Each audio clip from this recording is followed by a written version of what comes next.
So when I was struggling with whether I should do this, I immediately reflected back on the things that I was told, that I had heard, that I knew was true. And that's why you take what is yours, meaning you take what your soul resonates with, for that is your message. That is for you. And if you need more information, there are tarot readers locally. There are tarot readers available on the internet. Michelle Knight, Knight, has an incredible website that is profoundly accurate. But again, when it's a personal reading, because that's a general reading, that's a more of a collective that probably lines up with your sun, moon, Venus as best as possible. The energy hook for you. At the same time, they're not exactly your personal energies. So I think we should be mindful that we have our own personal message and we should seek readers out. Oh, Jamie Zebra 23, love her. I had to say this because that girl blows my mind. 24/7, 365, whatever you need, she is there. I think the introvert in me, the Scorpio rising, I'm an Aries sun, I'm an Aries moon, but I'm a Scorpio rising and I'm a Taurus Venus. And I will tell you, the Scorpio in me, the introvert in me, just thought that's too much, too much, too much. Of course, the Aries in me is like, yeah, let's go limelight, hello. But then what do we know about an Aries? They take off with a idea and then maybe they don't execute it fully to its fullest. It has taken me a really long time, 7 years in fact, from when Spirit first came to me. And when Spirit first came to me, I was absolutely a Bible thumper, and that was satanic, which I've come a long way, baby.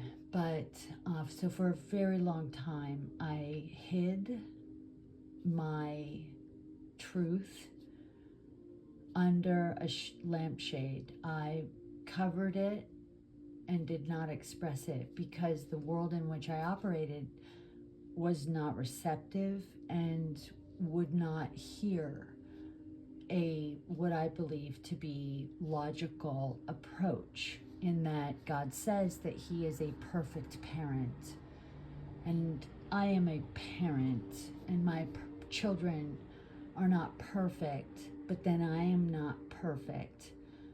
However, I know my heart's desire, and that was to be a perfect parent, and I failed. I made epic mistakes.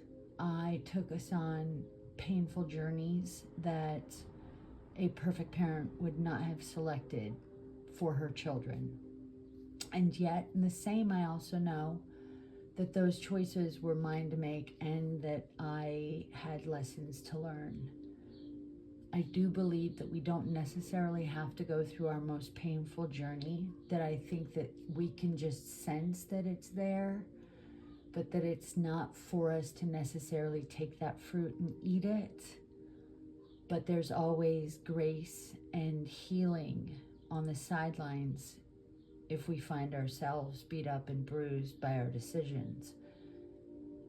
I also was a runner, and I say was because it's been a few years since I've done it. And I also know that that is a challenge to the mind and the body. And that is how the Holy Spirit would speak to me clearest, is in my moment of wanting to quit. And Spirit would say, just push forward 3 more minutes. Just give me 3 more minutes. And then I would give 3 more minutes that I didn't think I had. And the next thing I know, my body kicks into this, just all I could equate it to was like my tracks got greased and it was effortless. And now I'm on a high.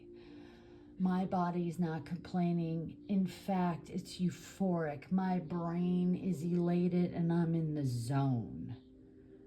So let me share this. Our journey is our journey and it is independent.